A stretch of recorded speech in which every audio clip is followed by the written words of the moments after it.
Alright, we're out here on the sawmill. We're going to do a little makeshift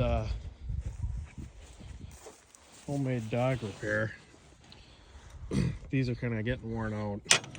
They don't want to hold the boards up straight. It cuts really good flat, but to hold it vertically like this, it seems like those dogs want to either tip it this way or back into the carriage. So I think I'm gonna come up with a better plan here. So I was thinking about making a little jig here. This is a 20-inch, 21-inch cut, but you can make the span 20 inches and these gaps so I don't have to take the dogs off. Go 7 inches for our stands times 2. Yeah, we'll come up with something. We'll come up with something good. I'm sure I got enough scrap still to be a little dangerous up there. I'm really impressed with how these outriggers turned out. A lot better than what was on there before. We got 3 sets. Holds mill. Pretty solid all around. So there's another modification I did earlier this year. Let's see what's on the old junk pile. We could probably find some angle iron here.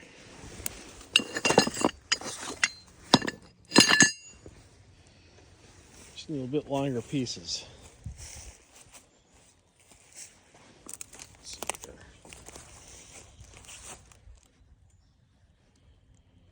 How about these ones? That'll probably work.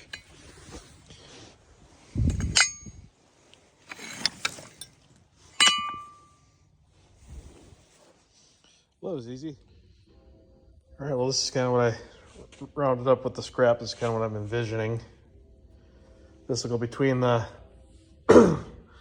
sawmill frame. This is going to sit up kind of like this. That'll be the stop for it. This will be the stop for it. This will be where I'm going to fasten this nut on here. That'll run in and squeeze the boards up to the stop and make it a little bit more square. Well, I got it all tacked together. Now I'm going to weld it up. I got about 6.5 inches here, so I could put 3 2-inch boards or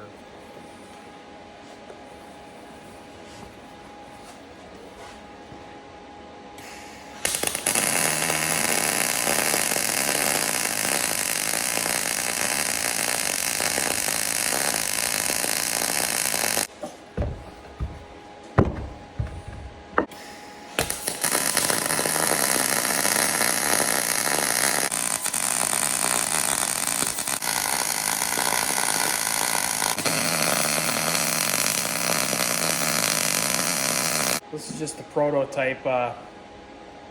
Just using scrap metal from my scrap pile. So if I was going to do it again, I may make it a little bit more fancy, but you know, I'm a cheapskate and I'm not going to go buy some metal. I'd rather just use the junk that I found in the dumpster. So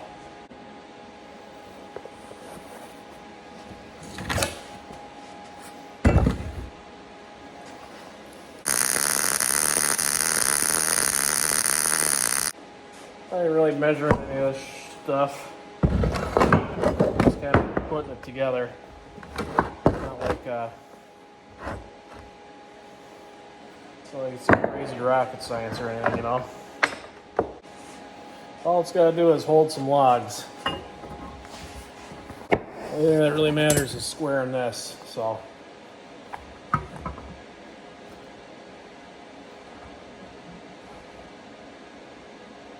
Even that doesn't really matter because you have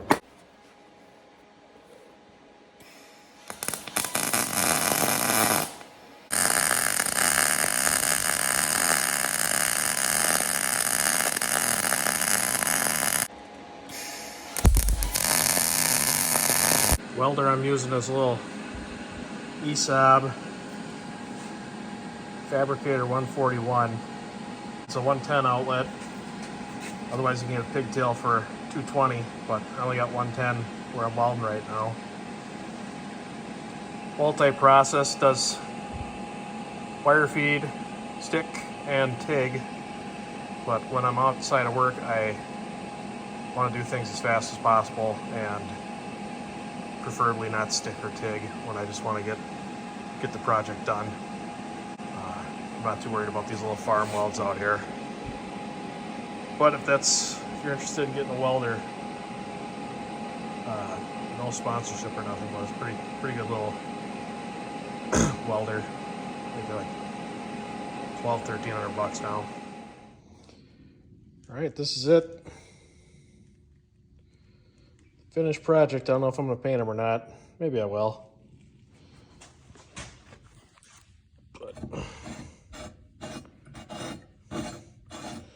Just throw the wood in there and clamp her in. All right, I'm gonna paint it. Might as well. I'm in the barn. I guess an extra tractor enamel. I'm gonna do it aluminum color. See how it looks. All right, here's the final product.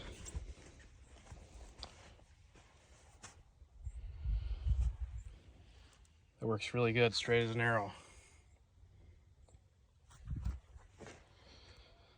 I'll fire this up a different time and do some cut. It's getting pretty late, and I gotta get the blade